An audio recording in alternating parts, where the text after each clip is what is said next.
다 같이 하나님 말씀 듣기 전에 한 번만 더 저하고 기도해 주시면 감사하겠습니다. 다 같이 기도하겠습니다. 주님 감사합니다. 주님 앞에 섭니다. 지금 찬양 드린 바와 같이 신실하게 진실하게 이 시대의 성도로서 다시 한번 세워질 수 있는 성도가 신중한 자리로 돌아가는 그러한 계기 되게 해주시기를 소망합니다. 보혈로 덮어주시고 주님 임재하여 주시고 성령님 감화감동하여 주시기를 소망하오며 살아계신 주 예수 그리스도 이름으로 기도합니다.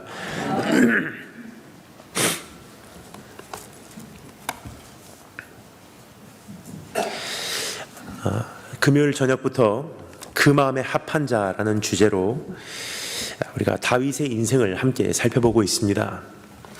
다윗의 인생에 대한 기록은 지금까지 발견된 모든 고대 문서 중 한 개인에 대하여 기록된 가장 긴 그리고 가장 디테일한 문서입니다. 우리는 함께 이렇게 다윗의 인생에 대해서 이번 창립 31주년 부흥회를 통해 살펴보므로 우리도 지나온 날들에 대한 바른 기준으로서의 판단이 되었으면 좋겠고요. 또 우리의 수많은 삶의 경험 가운데 어떻게 하나님의 마음에 합한 자로 이제는 살아가야 하는지 교회적으로 개인적으로 생각해 보고 있습니다. 그래서 첫날 저녁에는 그 마음에 합한 자, 이번 주제의 제목과 동일한 제목으로 주님의 음성에 함께 귀를 기울여 보았고요. 어제 저녁에는 주의 용사라는 제목으로 그 유명한 다윗과 골리앗의 사건을 함께 생각해 보게 되었습니다. 오늘 다윗에 대한 이야기 세 번째 시간으로 도망자라는 제목으로 주님의 음성에 함께 귀를 기울여 보고자 합니다. 여러분, 우리의 인생은 끊임없이 쫓기는 도망자와 같은 삶이 아닌가 생각이 됩니다. 아무리 벌어도 무슨 이유인지 언제나 물질에 쫓기고, 아무리 한가로운 것 같아도 어디를 그렇게 정신없이 다녔는지, 아무리 많은 것을 이룬 것 같아도 돌아보면 할 일은 여전히 태산같이 남아있고, 이제는 드디어 인생을 누릴 수 있게 된 것 같으나 정신 차리고 보면 내 인생의 남은 시간이 이제는 얼마 남지 않아 망가져가는 육신을 겨우 추스리느라 한눈 팔 시간도 조차 없고, 학생들은 공부에 쫓기고, 직장들은 직업에 쫓기고, 사업가들은 결제일에 쫓기고, 어르신들은 남은 시간에 쫓기고, 어떤 이들은 지나온 과거에 쫓기고, 또 어떤 이들은 다가올 장래에 쫓기고, 쫓기는 연속이 우리의 인생이 아닌가 생각이 됩니다. 그렇습니다. 우리는 도망자입니다. 이것은 최근에 형성된 현상이 아니라 사실은 창세기 3장부터 우리에게 주어진 저주의 형상이라는 사실을 먼저 말씀을 드리고 싶습니다.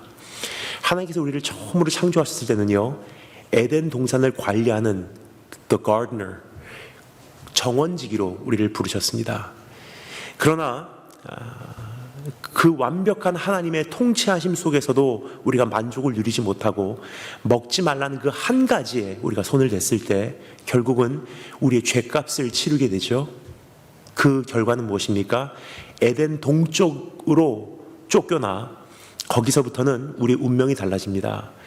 하나님의 베푸심 가운데 마음껏 그것을 누리는 인생이 아니라 주님께서 허락하신 모든 것을 이제는 잘 관리만 하는 역할이 아니라 이제는 수고하지 않으면 땅이 우리에게 소산을 허락하지 않는 거로 수고해서 먹을 것을 취하고요, 땀 흘려서 사랑받으려고 몸부림치고요, 이제는 한평생 고난을 통해서 이제는 인정받는 자리까지 도달하려고 달려가는 것이 바로 여러분과 저의 운명이 되었다는 사실입니다.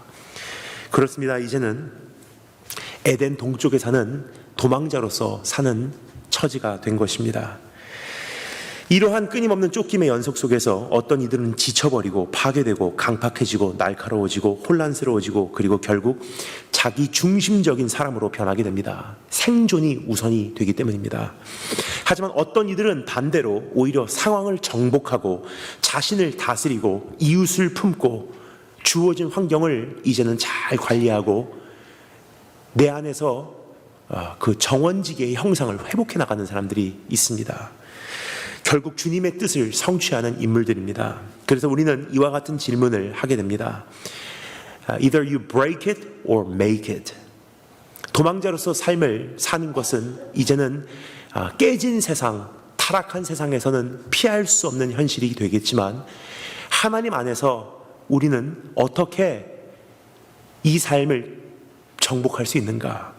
우리는 도망자로서 어떻게 살아가야 하는가라는 질문을 여러분과 제가 함께 오늘 다뤄보고자 합니다. 그 질문에 대한 답을요, 다윗의 인생을 통해 함께 정리해 보도록 하겠는데, 다윗도 역시 숨 돌릴 만한 여유도 없는 도망자의 인생을 살았지만 그는 지금 말씀드린 바와 같이 상황을 정복하고 자신을 다스리고 이웃을 품으며 결국 주님의 뜻을 성취하는 그러한 인생을 장식하게 되었습니다. 언젠가 다윗이 많은 시간이 지난 다음에 이렇게 고백하지요. 죽음과 나와는 줄 하나 차이래요. 그렇게 쫓기는 인생을 한평생 살아온 다윗. 그럼에도 불구하고 그는 육신은 쫓길지라도 심령과 정신과 영혼은요, 그 상황을 다스리고 있었어요. 그래서 상황과는 무관하게 그는 오히려 이웃을 품을 수가 있었고요. 원수를 용서할 수 있는 여유가 있었고요. 주님의 뜻을 기다릴 수 있는 신뢰가 있었다는 것입니다. 이제는 도망자에서의 삶으로 내 인생이 박살나는 그러한 결과를 맞이하는 것이 아니라 도망자의 삶을 잘 감당할 수 있도록 하나님께서 나에게 주시는 이 메시지에 함께 귀를 기울여주시면 감사하겠습니다. 어떻게 이것이 가능했는지 허락된 본문 말씀을 통해 다음과 같은 세 가지 질문을 한번 물어보도록 하겠습니다. 도망하는 가운데라도 우리가 반드시 마음에 새겨야 하는 세 가지 질문입니다. 하지만 그 질문을 살펴보기에 앞서 제가 두 가지만 먼저 양해를 구하고자 합니다. 첫 번째는요, 평소 같으면 여기까지 말씀드리면 제 설교를 많이 들으신 분들은 이미 예상을 하세요. 이제 그 빌보드, bulletin 보드에 이렇게 리스트를 하듯이 그 세 가지 목록을 먼저 말씀하시겠구나. 다음과 같은 세 가지 살펴보겠습니다. 빰빰빰. 그리고 이제 한 가지씩 구체적으로 살펴보는 것이 제가 일반적으로 사용하는 설교의 방식입니다. 그러나 오늘만큼은 우리가 그렇게 살펴보지 않겠습니다. 그냥 하나하나 쫓기지 않고 우리 하나님 말씀 인도하시는 대로 풀어나가도록 하겠습니다. 그리고 두 번째, 한 가지 더 양해를 구합니다. 사실 오늘 말씀은 다윗의 도망자로서의 인생을 다 살펴볼 수는 없습니다. 예를 들어서 사울 왕에게 쫓겨다닌 그 세월만 해도요, 사무엘상 19장부터 30장까지의 내용이에요. 그러니까 다윗의 인생에서 쫓기는 인생이 얼마나 많았는지 이것만 봐도 알 수 있어요. 뿐만 아니라 사무엘하 들어가서 15장부터 17장에서는 또 한 번 쫓기게 되는데 이번에는 본인의 아들 압살롬에게 쫓기는 장면들이 기록되어 있습니다. 따라서 다윗의 도망자로서의 인생을 전체 다 아웃라인 할 수는 없지만 가장 대표적인 사건이라고 여겨지는 이 한 장면만 토대로 조금 더 폭넓게 우리가 살펴보도록 하겠습니다. 그럼 첫 번째 질문입니다. 주님의 섭리를 섣불리 해석하고 있지는 않은가? 도망자들은요, 하나님의 섭리를 섣불리 해결하고자 하는 그러한 심리적 프레셔를 경험을 합니다. 왜요? 빨리 도망가고 싶거든요. 빨리 탈출하고 싶거든요. 빨리 이제는 회복되고 싶거든요. 그러니까 지푸라기라도 잡고 싶은 심정으로 하나님의 뜻을 섣불리 해석을 합니다. 하지만 거기서부터 비극이 시작이 됩니다. 쫓기는 인생을 잘 우리가 감당하기 위해서 주님께서 우리에게 주시는 첫 번째 질문, 하나님의 섭리를, 주님의 섭리를 섣불리 해석하고 있지는 않은가? 제가 한번 읽도록 하겠습니다. 3절부터 7절 말씀 제가 읽도록 하겠습니다. 잘 들으시면 감사하겠습니다. 길가 양에 우리에 이른즉 굴이 있는지라 사울이 뒤를 보러 들어가니라. 다윗과 그의 사람들이 그 굴 깊은 곳에 있더니 다윗의 사람들이 이르러 보소서 여호와께서 당신에게 이르시기를 내가 원수를 내 손에 넘기리니 내 생각에 좋은 대로 그에게 행하라 하시더니 이것이 그 날이니이다 하니 다윗이 일어나서 사울의 겉옷자락을 가만히 베니라. 그리한 후에 사울의 옷자락 뱀으로 말미암아 다윗의 마음이 찔려 자기 사람들에게 이르되 내가 손을 대어 여호와의 기름 부음을 받은 내 주를 치는 것은 여호와께서 금하시는 것이니 그는 여호와의 기름 부음을 받은 자가 됨이니라 하고 다윗이 이 말로 자기 사람들을 금하여 사울을 해하지 못하게 하니라. 사울이 일어나 굴에서 나가 자기 길을 가니라. 유명한 장면입니다. 우리 성경을 어느 정도 알고 계신 분들은요, 이 장면을 적어도 주일학교 때 한 번쯤은 들은 적이 있으실 것입니다. 그리고 그 주일학교 때 이 본문 말씀을 보고요, 많이 반가워하셨을 거예요. 그 이유는 성경에도 누가 볼일 보러 굴에 들어가는 일이 기록되어 있구나, 많이 놀라셨을 것입니다. 거룩한 책인 거로 그러한 볼일 보러 가는 것은 기록이 없을 줄 알았어요. 근데 오늘 참 재미난 사건이 여기서 일어나고 있습니다. 다윗을 쫓던 사울이요, 그 쫓는 과정 가운데서도 그 볼일을 보러 동굴로 들어갑니다. 근데 이게 웬일입니까? 그 많고 많은 동굴 중에서 하필 다윗이 함께한 자들이 숨어있는 동굴이었습니다. 여러분, 여기까지만 봐도요, 우리가 한 가지 분명히 알 수 있는 것은 성경이라는 것은 실제 있었던 것을 그대로 적어놓은 책이구나라는 것을 쉽게 우리가 인지할 수 있지 않을까 생각이 듭니다. 우리가 어떤 거룩한 책을 거짓으로 만들어내는 것이었다면요, 왕이 볼일 보러 들어갔다는 것을 아마 기록을 안 했을 거예요. 그런데 오늘 참 재미난 사건이 우리 앞에서 펼쳐지고 있습니다. 사울은 블레셋과의 문제를 수습하자마자 곧바로 또다시 다윗을 쫓기 시작한 것입니다. 자신이 선택한 사람 3,000명을 이끌고 다윗이 숨어있다고 하는 엔게디 광야로 추적을 하기 시작합니다. 엔게디라고 하는 곳은요, 예루살렘 동남쪽 사회 주변에 위치한 해발 고도 마이너스 250m에 펼쳐진 광야입니다. 그래서 천식이 심하신 분들은요, 엔게디 가시면요, 천식의 치료를 받을 수 있습니다. 그곳에서는 게디라고 하는 들염소들이 많이 살고 있습니다. 그래서 게디들의 그 계곡 엔게디라고 부릅니다. 그들은 그 계곡으로 내려가는 언덕에 파여진 구멍들 속에서 깃들이고 있습니다. 다윗이 이러한 동굴까지 게디들과 함께 숨기 시작했다는 것은요, 이젠 쫓길 만큼 쫓겨서 더 이상 갈 곳이 없었다는 것을 우리가 쉽게 알 수 있지 않나 생각이 듭니다. 우리의 인생도 지금 어떤 분들은요, 이러한 엔게디까지 도망가신 분들이 계시지 않을까 생각이 됩니다. 물질에 쫓길 만큼 쫓기고, 건강에 쫓길 만큼 쫓기고, 질병과의 싸움에서 쫓길 만큼 쫓기고, 남편에게 정신적으로 쫓길 만큼 쫓기고, 우리 인생에 쫓길 만큼 쫓겨서 지금 어디까지 여러분께서는 도망 다니셨는지요? 이스라엘 국가적 차원에서 수배자로 몰린 것입니다. 그래서 다윗이 엔게디까지 숨게 되죠. 근데 이게 웬일입니까? 엔게디의 수많은 동굴 중에 다윗이 숨어있는 동굴로 사울이 들어오게 된 것입니다. 다윗을 찾다가 잠시 볼일을 보러 그 동굴로 입장하게 된 것입니다. 우연도 이런 우연이 없을 거라고 생각을 합니다. 사람들은 이러한 상황을 맞이하게 되면요, 하나님의 섭리라고 섣불리 해석하는 경향이 있습니다. 다윗을 따르던 자들이 그렇게 생각을 한 듯합니다. 그래서 오늘 성경이 말하죠. 4절 말씀, 다윗의 사람들이 이르되 보소서 여호와께서 당신에게 이르시기를 내가 원수를 내 손에 넘기리니 내 생각에 좋은 대로 그에게 행하라 하시더니 이것이 바로 그날입니다. Everything makes sense. 분명히 하나님께서 이때를 우리에게 허락해 주셨을 것이다. 여러분, 사람은 자기가 생각하고 싶은 것을 생각하고, 해석하고 싶은 대로 해석하고, 보고 싶은 것을 보게 되고, 듣고 싶은 대로 듣는 그러한 연약함이 있다는 사실을 우리는 잘 알고 있습니다.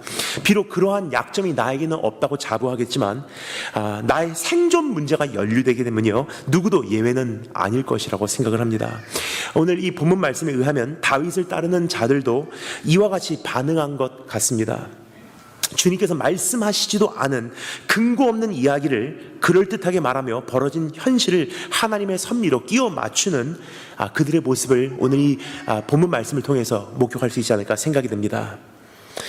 그들은 모두 더 이상 쫓기는 삶이 싫었을 것입니다. 가족과 일상과 고향으로 복귀하고 싶었을 것이 분명합니다. 이제는 한숨 돌리며 쉬고 싶었을 것입니다. 도망자의 삶은 지긋지긋하게 생각했을 것이 분명합니다. 한순간이라도 더 빨리 고난의 시절을 마무리하고 이제는 벗어나고 싶었을 것이 분명합니다. 역경의 계절 한복판에 이 어려운 시절들을 단번에 끝낼 수 있는 기회가 나에게 찾아오신다면 여러분은 어떻게 맞이하시겠습니까? 참 힘들었던 교회적 어려움, 가정적 어려움, 사업적 어려움, 개인적 어려움을 단번에 끝낼 수 있는 최고의 기회가 나에게 주어진다면 우리 거의 이렇게 생각하실 거예요. 하나님께서 나에게 이 기회를 주셨다. 그런데요, 이럴 때일수록 한 번 더 생각해 보라는 주님의 음성이에요. 하나님의 뜻은요, 우리가 그렇게 섣불리 해석할 수가 없는 차원이라는 사실을 먼저 말씀을 드리고 싶습니다. 성경에서 우리에게 끊임없이 하나님께서 호소하시는 주님의 답답하심을 우리에게 표현하시는 말씀이 뭐죠? 내 뜻은 너희 뜻과 다르고 내 생각은 너희 뜻과 다르다. 여러분, 우리는 그러한 시절들을 단번에 결말낼 수 있는 소망의 빗줄기가 하나 보이기 시작할 때야 비로소 우리는 조심해야 될 때가 되지 않았나 생각이 됩니다.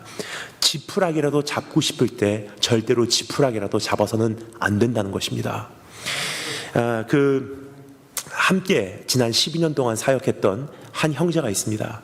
그 형제가 이제 늦게 헌신을 하고요, 3년 전에 신학교에 입학하게 되고 3년 동안 정말 성실히 그 신학교의 모든 과정을 수료하고 이번에 졸업을 하게 되었습니다. 졸업을 하면서 일본의 선교를 위한 비전을 그 형제가 마음에 품고 있었기 때문에 이제 저희 예수 세대 운동에서 그 형제를 일본으로 파송하는 그러한 준비를 하고 있었습니다. 그 형제에게 제가 꼭 말해주고 싶었던 한 가지가 있습니다. 일본 선교라는 곳은요, 10년을 선교해도 한 사람이 나를 통해서 열매가 맺혀질까 맺혀지지 않을까요? 인도 같은 곳은요, 사실 사역하기 세상적으로 표현하면 재밌는 곳입니다. 모여라 그러면요, 10,000명도 20,000명도 모집하는 것이 그리 어렵지 않기 때문이에요. 근데 일본은요, 10년을 선교를 해도요, 한 사람을 건져내기가 힘든 곳이 일본이에요. 겨우 10명 모아놨다고 생각하고, 그래도 10년 동안 10명이라는 열매가 생겼어 하는 순간 후 불면요, 다 날아가 버리는 곳이 일본이에요. 그러한 일본이라는 선교지 가운데 수많은 사역자들의 심정 가운데는요, 다음과 같은 욕망이 생깁니다. 지푸라기라도 잡고 싶다. 어떠한 프로그램이라도 갖고 와서 열매를 보고 싶다. 누구를 통해서라도 수단과 방법을 가리지 않고 이제는 내가 교회를 한번 세우고 싶다. 그래서 제가 그 형제에게 정말 당부하고 싶었던 그 한 가지가 바로 이것입니다. 지푸라기라도 잡고 싶을 때는 절대로 지푸라기로 잡으면 안 돼. 이것이 31주년을 맞이한 우리 부활의 교회에게도 주님께서 주시는 음성이 아닌가 생각이 됩니다. 31년 동안 참 많은 것이 변해왔습니다. 그리고 수많은 일들이 있었죠. 성장한 부분도 있지만 메마른 부분도 있고, 실패한 부분도 있지만 또 성공한 부분도 있고. 근데 우리가 처음에 이 교회를 시작했던 시대와는 지금 우리가 맞이하고자 하는 앞으로의 시대는 또 다르다고 어제 저녁에 말씀을 드렸습니다. 그러면 이러한 시대가 펼쳐지면 펼쳐질수록 우리의 심정 가운데는요, 이 교회가 뭔가 새날을 맞이하기 위해서, 큰 변화를 경험하기 위해서 지푸라기라도 잡고 싶은 심정이 울뚝불뚝 나오게 돼 있어요. 근데 하나님께서 정말 원하시는 것은요, 그럴 때 조심하라는 거예요. 근데 상황적으로 보면은 everything makes sense. 마침 그 사람이 그때 오고요. 마침 그때 그 정도의 예산이 생기고요. 마침 그때 모든 것이 everything is pointing towards the right direction. 그때 하지 말라는 거예요. 하나님의 뜻은 그렇게 쉽지 않기 때문입니다. 요나도 그렇지 않습니까? 하나님께서 느느웨로 가라는데 하나님의 말씀에 불순종하고 다시스로 도망갈 때 욥바 앞바다에 갔을 때 마침 그때 다시스로 가는 배가 있었어요. 마침 그 배값을 그 배표를 살 만한 돈이 있었어요. 그러니까 마침이라는 것이 얼마나 위험한지, 하나님의 뜻을 섣불리 해석하는 것, 그것이야말로 도망자의 인생에 연속될 수 있는 지름길이라는 사실을 여러분 기억하시기를 주님으로 축원합니다. 그렇다면 우리는 어떻게 바른 판단을 할 수 있는가라는 질문을 할 수밖에 없습니다. 많은 분들이 섣불리 행동하여 그 쫓기는 삶이 더 악화되거나 혹은 연장되는 모습을 전 너무나 많이 목격해 왔습니다. 따라서 올바른 판단을 하기 위해서 우리가 기억해야 하는 원칙을 한 가지만 이 시간 말씀드리도록 하겠습니다. 그 원칙은요, 결과가 방법론을 절대로 정당화시키지 않는다는 것입니다. The result is not justified by the means. 결과가 어떠한지가요, 그 과정이 무엇인지를 정당화시키지 않는다는 거예요. 다윗은 어차피 왕이 될 것이었고 다윗을 통한 하나님의 뜻은 하루빨리 진행이 돼야 하긴 했지만 반드시 기억해야 하는 사실은 하나님의 관심은 결과가 아니라 과정이라는 사실입니다. 아무리 좋은 결과를 일궈낼 수 있어도 주님의 질서에 어긋나는 순간 그것은 절대로 하나님의 인도하심이 아니라는 결론을 얻으시는 것이 정확하지 않나 생각이 됩니다. 하나님께서 우리 교회에게 부흥을 주신다고 약속을 하셨어요. 그런데 그 부흥을 이루어내기 위해서 가장 적합하게 보이는 어떠한 방법도 사용해서는 안 된다는 거예요. 그것이 하나님의 타임라인이고 하나님의 가이드라인이고 하나님의 경영이기 때문입니다. 우리는 스스로 고난을 단축시키려고 합니다. 웬만하면 지름길을 선택하려고 합니다. 웬만하면 나 인생의 고난에서 벗어나려고 합니다. 그러나 하나님의 방법은 순리입니다. 하나님의 방법은 질서입니다. 그것에 어긋나면 때가 아직 이르거나 아니면 주님의 뜻이 아닌 경우가 더 많다는 것입니다. 여러분, 다윗은 나의 방법을 동원하여 문제 수습 혹은 해결을 하는 것을 거절하는 것을 우리가 볼 수가 있지 않나 생각이 됩니다. 여러분, 우리의 문제는요, 내 노력으로도 어느 정도의 상황이 딱 이렇게 알맞게 일치하게 되면요, 우리는 내 문제, 내 고통, 내 눈물을 웬만하면 단축시키고 소멸시키려고 하는 그러한 서바이벌, 그러한 생존 능력이 내 안에 다 잠재하고 있습니다. 근데 하나님께서 우리에게 오늘도 말씀하시는 것, 기다리는 자들에게나 구하는 영혼들에게 여호와께서는 선하시도다. 사람이 여호와의 구원을 바라고 잠잠히 기다림이 좋도다. 네 방법 선택하지 마. 만만한 방법 선택하지 마. 어떤 결과를 위해서, 실적을 내기 위해서, 열매를 맺기 위해서 노력하지 마. 사람이 잠잠히 기다림이 좋도다. 사람은 젊었을 때 멍에를 매는 것이 좋으니 혼자 앉아서 잠잠할 것은 주께서 그것을 그에게 메우셨습니다. 그대의 입을 땅에 티끌에 댈지어다. 혹시 소망이 있을지로다. 자기를 치는 자에게 뺨을 돌려대며 치욕으로 배불릴지어다. 맞을 때는 맞으라는 거예요. 아무런 해결책이 없을 때는요, 해결책 연구하지 말라는 거예요. 조용히 잠잠하라는 거예요. 그러다가 아무것도 안 하냐? 아니에요. 입을 티끌에 댈지어다. 주님 앞에 엎드려지라는 거예요. 하나님 만나라는 거예요. 하나님의 때를 기다리라는 거예요. 하나님의 마음을 묵상하라는 거예요. 그동안 주님의 마음을 배우라는 거예요. 주님으로 채워지라는 뜻입니다.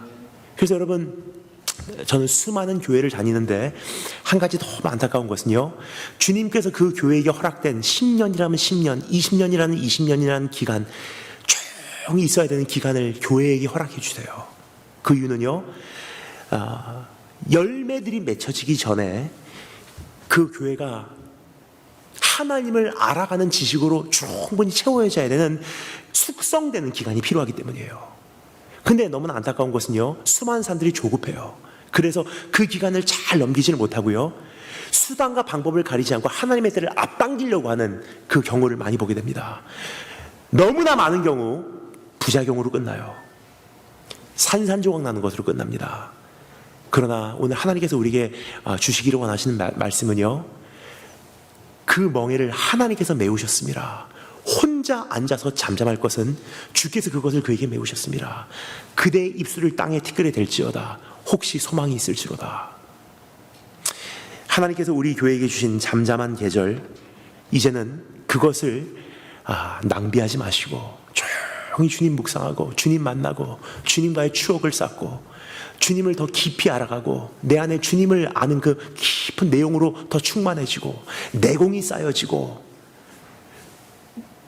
온전한 토대가 견고하게 구축이 되고 정말 오랫동안 함께했던 우리의 교우들과 이제는 더 깊은 교제로 들어가고, 지금 참 귀한 계절을 부활의 교회에게 주셨어요.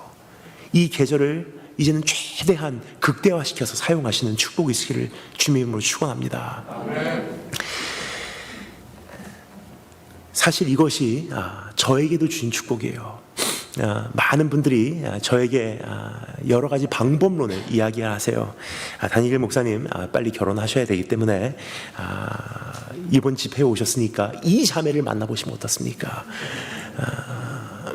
목사님 만나기 위해서 멀리서부터 우리 딸하고 찾아왔습니다. 한번 이번 집회 마치면 우리 조용히 커피숍이라도 가서 차라도 한잔하면서 우리 한번 이렇게 교제를 나누면 어떻습니까? 그런데요, 솔직히 말씀드리겠습니다. 진짜 어떤 분들은요, 보기에 괜찮다라는 사람들도 있어요. 그냥 12년 동안 다 거절해 왔어요. 그 이유를 말씀드리겠습니다. 강사가 와서요, 괜찮다 하는 그 자매들을 가는 교회마다 다 만나보면요, 하나님 나라는 엉망이 되기 때문이에요. 원칙과 질서와 순리예요. 그래서 내가 원하는 것, 그건 둘째 문제예요. 강사로 왔으니까 말씀만 전하고 가겠습니다. 안 만나겠습니다. 안 만나겠습니다. 안 만나겠습니다. 12년 동안을 거절해 왔어요. 그럼 어떤 분들은 이렇게 생각하십니다. 그러면 결혼 못 하십니다. 근데 제가 답을 드리겠습니다. 안 해도 괜찮습니다. 순리와 원칙과 질서와 하나님 나라의 그 조화가 우선이지, 개인적인 어떠한 그 욕심은요, 그것은 이미 예수 그리스도를 따르기로 작정한 그때부터 십자가에 못 박았다는 사실이에요. 여러분, 하나님 앞에서 참 우리가 내 욕심이 참 많은 것 같아요. 듣고 싶은 대로 듣고요, 그냥 상황을 보고 싶은 대로 봐서 내가 원하는 대로 해석을 해요. 하나님의 뜻이다. 근데 하나님의 뜻은 그렇게 섣불리 말할 수가 없다는 거예요. 하나님의 뜻을 너무나 깊이 묵상하는 미국의 어느 기도의 집이 있죠. 많은 분들이 거기 가서 주님의 음성을 들었다고 해요. 그런데 심지어는 그 기도의 집에 대표되는 목사님도요, 이렇게 말해요. 수많은 사람들이 온 세계에서 그 기도의 집을 찾지만 솔직히 말씀드리겠습니다 하면서 그 목사님이 말씀하십니다. 본인이 보시기에는 그분들의 99%가 하나님 음성 잘못 들었대요. 심지어 정말 하나님의 음성을 바로 들었다고 하는 1%조차도 그분께서 그 많은 표현이 있어요. 주님께서 이렇게 말씀하시더라고요. 그 말 하지 말라는 거예요. 그래서 이렇게 언어를 교정해 가요. 내 생각에는 하나님께서 내 마음에 이런 마음을 주시는 것 같은데, 결과적으로는 하나님 말씀과 한번 확인해 보세요. 내 말은 참고일 뿐입니다. 그게 지금 이 시대의 질서를 새롭게 잡는 성도의 본분이 아닌가 생각이 됩니다. 마지막 시대가 된다는 것은요, 혼란의 시대가 온다는 거예요. 그래서 기근과 전쟁과 전쟁에 대한 소문과 핍박이 있는 것과 동시에 주님께서 우리에게 경고하신 또 한 가지 현상이 뭐죠? 거짓 그리스도와 거짓 선지자에 대한 경고를 하셨어요. 그리스도가 여기 있다, 그리스도가 저기 있다 해도 너희는 미혹되지 말아라. 다른 말로 표현하겠습니다. 마지막 시대의 미혹의 기준이 그리스도라는 거예요. 다 올 때 주님께서 이렇게 말씀하셨더라고요로 온대요. 그 말 듣지 말라는 거예요. 그 성경이 뭐라고 말하죠? 예언을 100% 신뢰하라? 아니에요. 어떤 사람이 너의 인생에 대해서 성경에 있는 이 예언들 말고 어떤 사람이 너의 인생에 대해서 예언적인 이야기를 하면 그것을 멸시치 말라. 무슨 뜻입니까? 참고로 해라. 여러분, 오늘 하나님 앞에서 하나님의 뜻을 쉽게 섣불리 분별하고 그것으로 인해서 교회의 어려움, 그리고 개인적인 신앙의 시험, 그리고 그것을 본받고 자라는 자녀에게도 온전한 믿음의 건강함 안겨주지 못하는 비극이 지속되는 것이 아니라 정말 이제는 건강한 교회로 하나님 원하시는 그러한 하나님의 나라의 본보기로 우리 부활의 교회가 이 30년을 기념하며 또 새롭게 일어나시는 축복이 있으실 주님으로 축원합니다. 두 번째 질문입니다. 주님의 주권을 나는 경솔히 거슬리고 있지는 않은가? 첫 번째는 주님의 뜻을 섣불리 해석하고 있지는 않은가? 두 번째는 주님의 주권을 경솔히 거슬리고 있지는 않은가라는 질문입니다. 우리 직접 읽어보도록 하겠습니다. 8절부터 10절 말씀 한 목소리로 읽도록 하겠습니다. 8절부터 10절 한 목소리 읽겠습니다. 어떤 사람이부터 시작.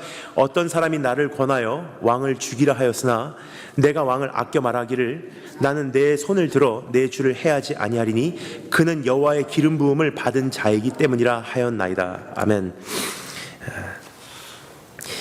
지금까지 살펴본 것에서 한 걸음 더 나아가기를 원합니다. 지금까지 살펴본 내용에서 한 걸음 더 나아가서 우리가 섣불리 행하지 못하는 또 한 가지 이유를 말씀드리도록 하겠습니다. 그것은 주님의 주권을 침범하는 죄를 우리가 범할 수가 없기 때문입니다. 다윗은 사울 왕을 해친 일을 거절하게 됩니다. 볼일을 볼 때 어두운 굴에서 나와서 습격을 해도요 사실 이상하지가 않았어요. 군사학적으로 보면요 최고의 기회였습니다. 그러나 볼일 보는 사이에 그 옷자락의 끝 부분을 베어내게 됩니다. 이것만 가지고도 다윗은 마음에 찔려 회개를 하는 것을 우리가 여기서 볼 수가 있습니다. 그렇게 회개를 할 수밖에 없었던 다윗을 몰고 간 다윗의 마음 깊은 곳에 뿌리를 내리고 있는 주님의 주권을 인정하는 심지가 있었기 때문입니다. 사울의 옷을 그리고 그 옷의 끝자락을 자른다는 것은요 한 가지를 의미하고 있었습니다. 왕의 권세가 전달되는 것을 이야기하고 있습니다.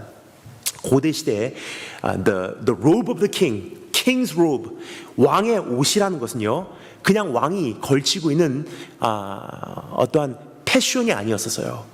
왕의 옷이라는 것은요 한 가지를 상징합니다. 왕의 권세예요. 지금 우리가 살고 있는 시대는요 옷감을 누구나 쉽게 접할 수 있는 시대예요. 유니클로, 이번에 보니까 요르데일 몰에 유니클로 큰 게 들어왔더라고요. 사라, 그것을 비롯해서 참 많은 값싼 옷부터 값비싼 옷까지 쉽게 의류를 우리가 접할 수 있는 시대에 살고 있습니다. 그런데 고대시로 가면 갈수록 이 옷은요 누구나 접할 수 있는 것이 아니었어요. 특별히 자색 옷, 왕의 색깔, 그러한 색을 띈 옷을 취한다는 것은요 특수 인물들에게만 허락되는 특권이에요. 지금은 우리가 옷에 여러 가지 색상을 내는 것이 기술적 가능합니다. 근데 고대 시대로 가면 갈수록 특수 색상은요 아무나 낼 수가 없어요. 그래서 아주 중요한 사람들만 그 옷을 입을 수가 있었습니다. 대표적으로 아버지의 사랑을 홀로 독차지하던 한 아들이 자색 옷을 입었는데 누구죠? 요셉이에요. 다른 형들은 아무 색깔도 없는 밋밋한 그런 옷을 입고 있었는데 혼자만 자색 옷으로 튀니까 어떻게 되겠습니까? 미움받아서 마땅해요. 그런데 그 왕의 옷을 손으로 걷는다는 것은요 한 가지를 의미합니다. 왕의 주권을요 내 손으로 취한다는 거예요. 물론 왕을 죽이진 않았어요. 근데 왕의 옷의 끝자락만 벤 거 가지고도요 다윗이 회개를 하기 시작해요. 그 이유는 하나님께서 나에게 약속하신 그 왕권을요 내 손으로 취한 셈이 되었기 때문입니다. 왕권은 하나님께서 주시는 것이지 내 손으로 쟁취하는 게 아니에요. 사울의 생명을 내가 취하지 않은 것도요 내 손으로 하나님의 뜻을 이루지 아니하리라. 주님의 뜻을 기다리겠습니다. 하나님의 때를 내가 기다리겠습니다. 그러한 다윗의 신앙 고백이 있었기 때문입니다. 그렇습니다. 사울의 옷의 끝자락을 자른 것은요 왕의 권세가 전달되었다는 것을 의미합니다. 그 권세를 자신의 손으로 쟁취한 셈이 된 것입니다. 그래서 하나님께 회개한 다윗의 모습을 여기서 목격할 수 있지 않을까 생각이 듭니다. 다른 말로 표현하면요 내 손을 펼쳐 내 의지와 노력으로 능력을 취하지 않겠다는 겸손함을 여기서 우리가 볼 수가 있습니다. 여러분, 다윗이 왜 사울을 해치지 않았는지 10절 말씀에서 우리가 조금 더 정확하게 알 수가 있는데요, 제가 읽어드리도록 하겠습니다. 오늘 여호와께서 굴에서 왕을 내 손에 넘기신 것을 왕이 아셨을 것이니이다. 어떤 사람이 나를 권하여 왕을 죽이려 하였으나 내가 왕을 아껴 말하기를 나는 내 손을 들어 내 주를 해하지 아니하리니 그 이유는요 그는 여호와의 기름 부음을 받은 자이기 때문이라 하였나이다. 하나님께서 주님의 주권으로 세우신 것에 내가 침범하지 않겠습니다. 그러니까 하나님께서 우리의 삶에 주시는 참 좋은 가이드라인이 있어요. 도망자는요 생존 위주의 삶이에요. 하지만 도망자의 삶을 내가 역류해서 이제는 도망자의 삶을 내가 오히려 다스리기를 원한다면요 act like one, 생존 위주로 흘러가지 말라는 거예요. 살아남기 위해서 위아래도 없고 뭐 순리도 없고 질서도 없고 수단과 방법을 가리지 않는 그러한 모습은요 교회가 산산조각나게 하고요 가정이 산산조각나게 하고요 결국은 내 인생에서 악이 바치게 한다는 거예요. 결과가 무엇입니까? 도망자 쫓기는 삶으로 계속 도망가게 돼 있어요. 근데 그 악순환을요 단번에 절단시킬 수 있는 한 가지 방법을 주님께서 우리에게 주시고 계십니다. 다스려라. 그리고 하나님의 다스림 속으로 들어와라. 내 주권을 인정하느냐? 그러면 네 손으로 쟁취하지 마. 네 손으로 앞당기지 마. 네 손으로 이 고난에서 탈출하지 마. 우리의 인간의 본능은요 웬만하면 이 고난을 빨리 끝내려고 몸부림을 칩니다. 근데 하나님께서 우리에게 말씀하시는 것은요 주님께서 너에게 허락하신 그 기간이 있어. 그 기간 다 채우기 전에 도망 나오지 마. 하나님께서 너에게 허락하신 이 고난의 기간 동안 다 그 분량의 눈물이 있어. 한 방울이라도 적게 흘리고 나오지 마. 참 듣기 어려운 말씀이에요. 이런 말씀을 들으면 어떤 분들은 이렇게 생각하십니다. 그럼 누가 감당할 만합니까? 그래서 주님께서 말씀하시죠. 주님을 따른다는 것은요 그 길은 심히 좁고 협착하대요. 수많은 사람들이 주님을 따른다고는 하지만 사실상 주님의 제자가 되는 사람들은요 천국에 들어간 사람들은요 극기소수예요. 이런 곳에서부터 우리가 쉽게 알 수 있지 않나 생각이 됩니다. 만만치 않은 말씀이에요. 고난을 네 손으로 단축시키지 마. 눈물을 네 손으로 감소시키지 마. 하나님께서 우리에게 재워주신 구역이 아름답도다.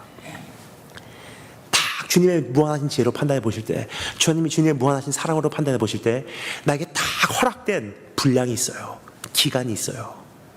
내 머리카락의 개수까지 헤아리신 바 된 주님께서요 얼만큼 내가 감당할 수 있을지 다 알고 계시기 때문이에요. 반대로 말씀드리겠습니다. 얼만큼 어디까지 하지 않으면요 내가 깨지지 않는 것을 주님 다 아시고 계시기 때문에 나를 박살내시고 다시 한번 견고히 세워내시기 위해서는요 주님께서 정하신 길이 있다는 거예요. 조금만 더 구체적으로 살펴보겠습니다. 하나님께서 기름 부어서 세운 자라는 한 가지 이유가 사울 왕에게는 있었는데요. 특히 다윗이 소유하고 있었던 칼이 어떠한 칼이었는지 여러분 기억하시는지요? 사울에게 쫓기기 시작했던 그 순간부터 다윗이 찾아간 노비라는 곳이 있습니다. 그곳에 아히멜렉이라는 제사장이 있는데 그 제사장이 뭐라고 말하죠?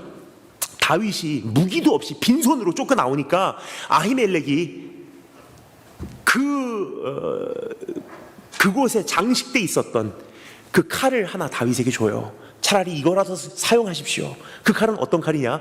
다윗이 골리앗을 죽일 때 골리앗의 칼집에서 빼서 골리앗을 죽인 골리앗의 칼이에요. 이방인의 칼이에요.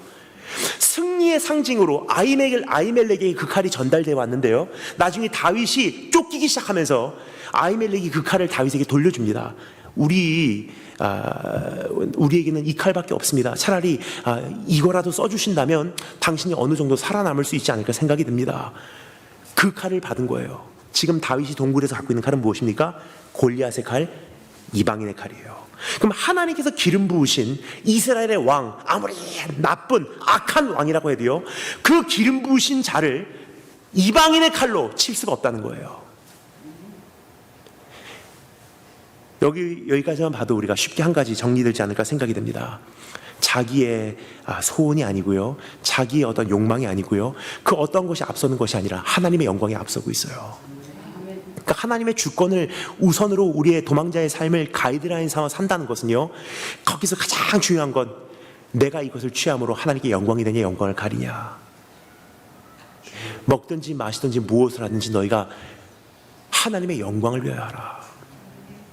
여러분, 이 문제를 단축시키면 하나님께 영광이 되는지, 오늘 그 사람하고 만나서 이 문제를 수습하면 하나님께 영광이 되는지, 이 눈물을 더 이상 흘리기 싫어서 내가 세상적인 방법을 선택하면 문제는 끝나겠지만 하나님께 영광이 되는지, 이 답답함을 호소하기 위해서 법정까지 가면 하나님께 영광이 되는지, 참 여러 가지 상황들이 우리 삶 속에 이미 연상되지 않나 생각이 됩니다. 다윗은 땅에 엎드려 또 사울에게 절했다고 성경은 오늘 우리에게 알려주고 있습니다. 이것은 원수이든 아니든 하나님의 권세에 굴복하는 자세를 우리에게 의미해주고 있습니다.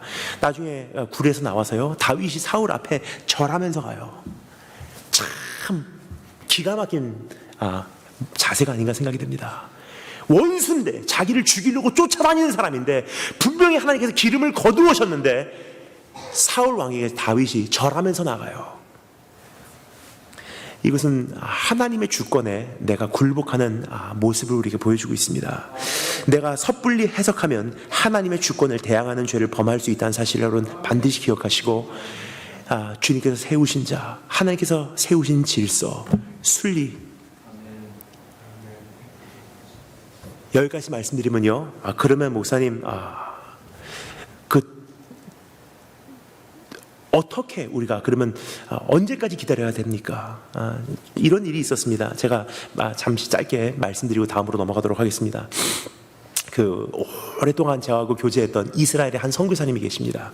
근데 그 선교사님은 어느 한국에 있는 큰 교회 파송 선교사님이신데, 그 교회 쪽에서 여러 가지를 요구하시는데 그 선교사님께서 믿고 있는 그 선교의 그 심지와는 너무나 충돌이 되는 거예요.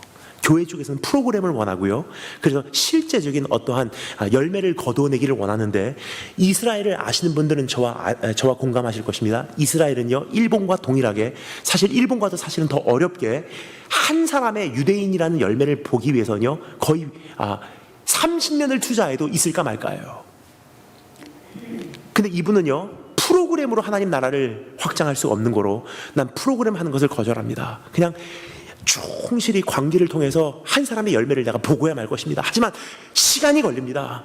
교회가 기다려주시기를 바랍니다. 근데 교회 쪽에서는 충분히 기다렸다고 이제는 빨리 실적을 내라는 거예요. 근데 많은 압력을 받고 있는 그 선교사님께 제가 몇 년 전에 찾아가니까 선교사님께서 말씀을 하십니다. 저는 제 손으로 끊지 않습니다. 정말 교회와의 관계가 어렵대요. 그런데요, 제 손으로는 이 교회의 관계 끊지 않습니다. 왜요?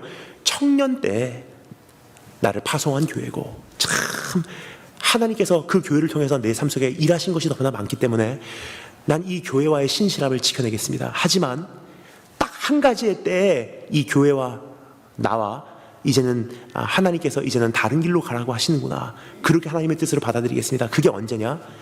교회 쪽에서 나보고 더 이상 오지 말라고 할 때, 교회 쪽에서 나를 끊어낼 때, 그때까지는 나는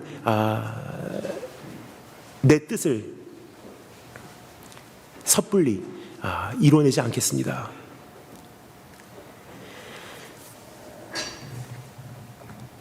그렇게 교회에게 편지를 썼어요. 내 손으로 끊지 않겠습니다. 교회 쪽에서 끊어주신다면 그것을 하나님의 뜻으로 알고 순종은 하겠지만, 하나님의 뜻을 분별하기 위해서 내 손으로 끊지 않겠습니다. 그렇게 편지를 보내는데요, 지금 한 1년, 2년째 답이 없어요. 교회에서도 못 끊긴다는 거예요. 어떻게 될지는 모르겠습니다. 하지만 분명히 보면요, 성경에 보면 라반의 얼굴 색깔이 변할 때까지 야곱이 그대로 충실하게 그 자리에 있어요. 근데 우리는 어떻습니까? 조금만 낌새만 보여도요, 빨리 내 자리를 개척하려고 해요. 내가 원하는 인생, 내가 원하는 신앙, 내가 원하는 사업, 내가 원하는 자녀 교육, 내가 원하는 인생. 근데 하나님께서는요, 그렇게 얍살맞은 인생 원치 않아요. 기다려라, 충실해라, 그 자리를 지켜내라, 신실해라. 사람에게도 신실하지 않은데 어떻게 하나님께 신실할 수 있겠니? 사람에게도 인정머리가 없는데 어떻게 하나님께 끝까지 그 충성됨을 네가 지켜낼 수 있느냐? 우리 끝까지 하나님 앞에서 이제 주님의 뜻을 확실히 분별하고 이겨내시는 우리 한 분 한 분 되실 주님으로 축원합니다. 마지막 세 번째, 주님의 주님 되심을 확실히 기억하고 있는가라는 질문입니다. 11절부터 13절 말씀 이번에 제가 읽어드리도록 하겠습니다.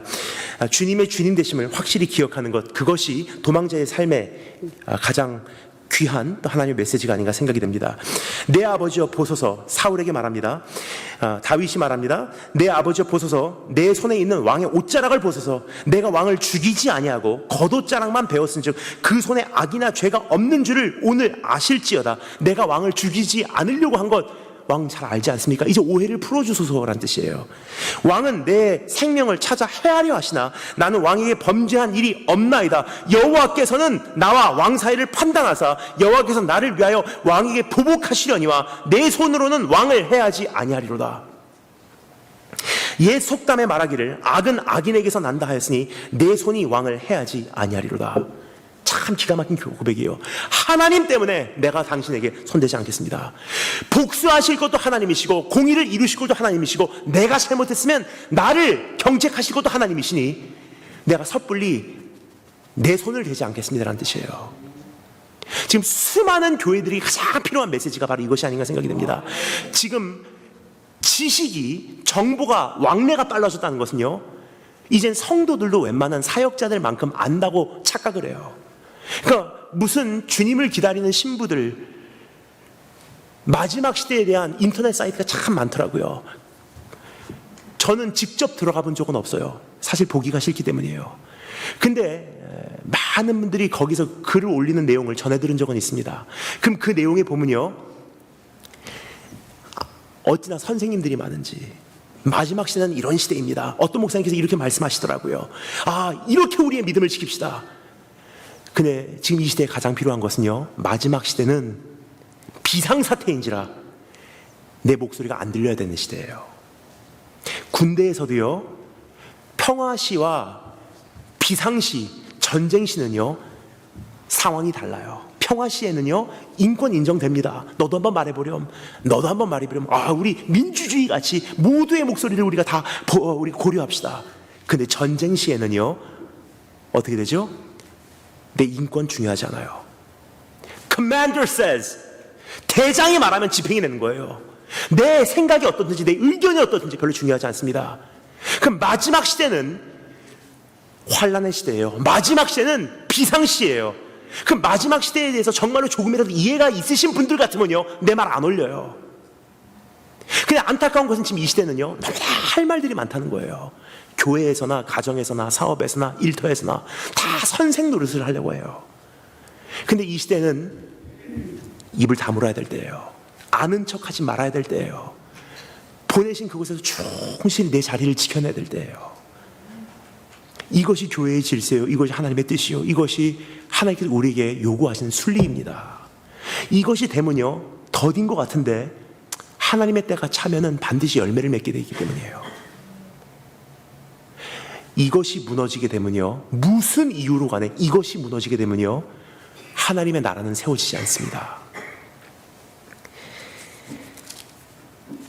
여기서 다윗은 하나님을 향한 신뢰를 보여주고 있습니다. 사실 어떠한 상황이라 할지라도 하나님께서 계시지 않으면요 생존이 우선이지 원칙이 중요하지 않을 것입니다. 결과가 더 중요하지 질서가 중요하지 않을 것입니다. 그러나 하나님을 잘 아는 다윗은요 이제 상황을 그렇게 해석을 해나가요. 예를 들어서 오늘 우리가 읽고 있는 살펴보고 있는 사무엘상 21장에 보면요, 다윗이 그 함께하는 자들과 쫓겨서 도망을 가는데 먹을 것이 없는 거예요. 너무 다 배고픈 거예요. 근데 그곳에 가니까 거기에 딱 하나 먹을 게 있더라고요. 하나님의 the table of God, 하나님의 그 제단 앞에 받쳐진 그 제단 위에 있는 떡, 진설병, 제사장들만 허락된 그 양식이에요. 근데 다윗이요, 자기 자신을 살펴보고 하나님의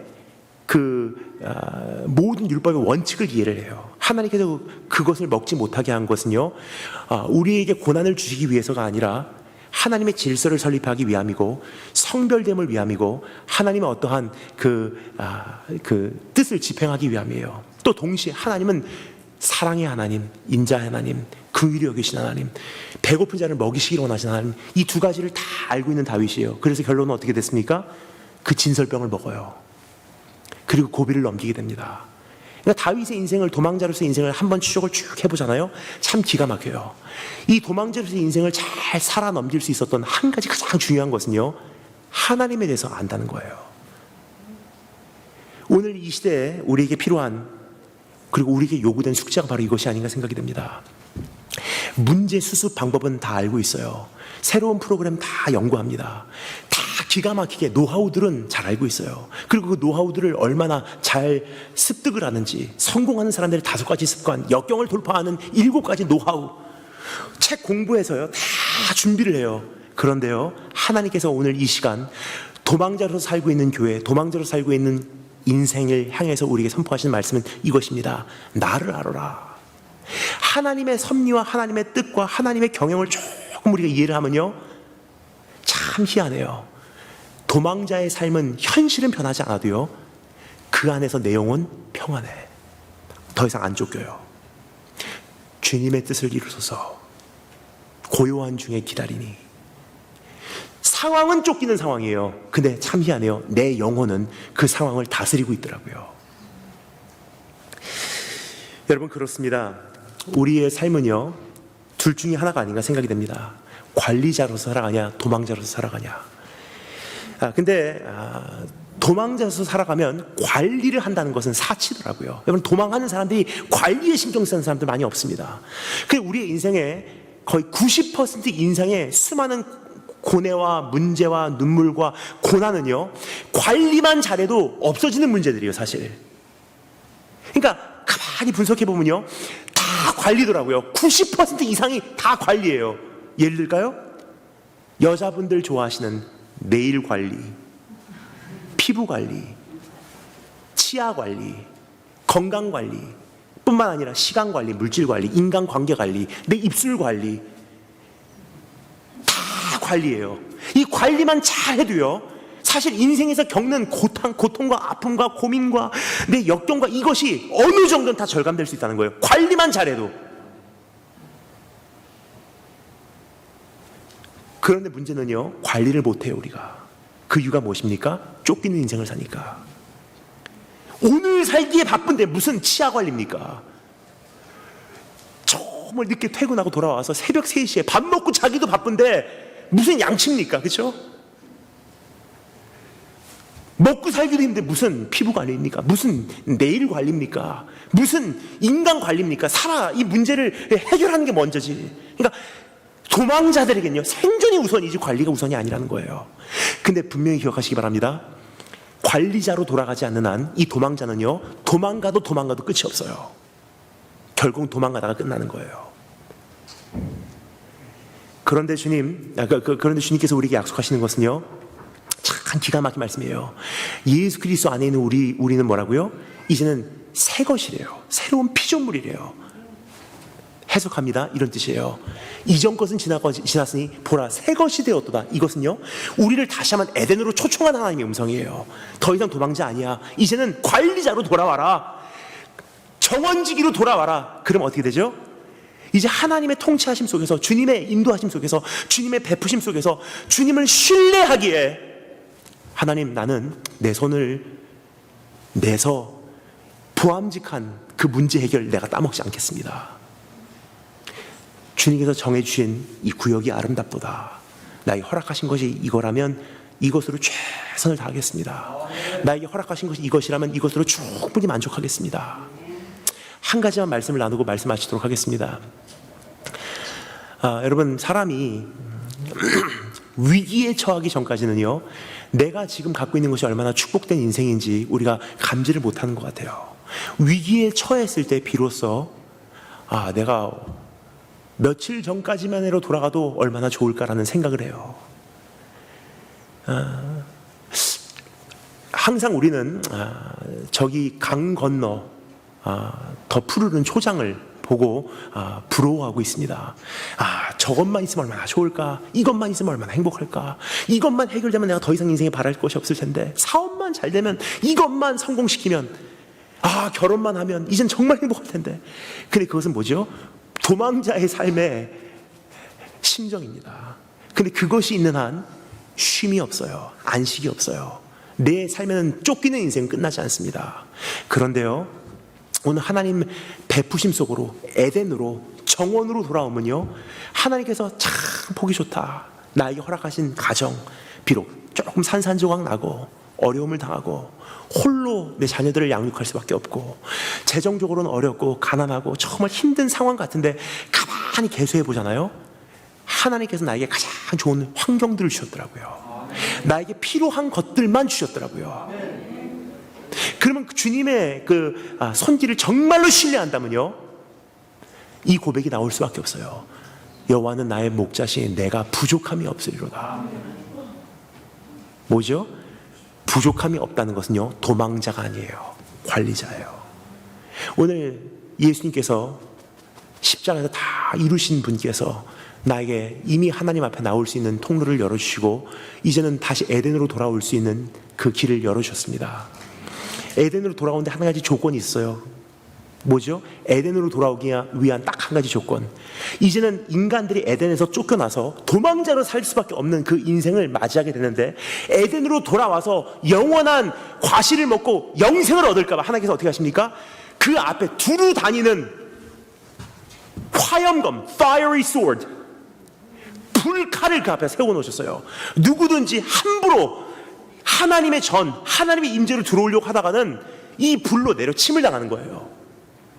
근데 역사의 한 분께서요, 세상 죄를 홀로 다 입으시고 에덴으로 돌아가려고, 하나님의 임재 속으로 들어가려고 그 문을 열기 시작합니다. 그 순간 그분께서 경험하신 건 무엇입니까? 하나님의 화영검이에요. 하나님의 내려치심을 당하는데요, 그 불 속에서 우리 주님께서 마지막까지 뭐라고 외치신 여러분 기억하십니까? 내가 목마르다, 내가 목마르다. 하나님께 내려치시는 그 불검을 통과하시면서 예수님께서 열어놓으신 그 통로, 예수 그리스도 안에 있는 우리에게는 에덴은 열려 있어요. 이젠 도망자로서 쉼을 모르는 그 삶을 이번 오늘로써 청산하시고, 이제 새해를 맞이할 때, 이 한 해를 우리가 이제 잘 마무리할 때 에덴에서 이루어진 것도 있고 이루어지지 않은 것도 있고, 이 한 해를 시작하면서 기도한 것 중에서 응답된 것도 있고 응답되지 않은 것도 있지만, 여호와께서 나에게 재워주신 구역이 아름답도다. 참 감사합니다. 주님께서 나에게 주신 것은 너무나 다 행복하고 충분하고 완벽합니다. 그러한 관리자로서의 삶이 내 삶 속에서 회복되기를 주님의 이름으로 축원합니다. 다시 기도하겠습니다.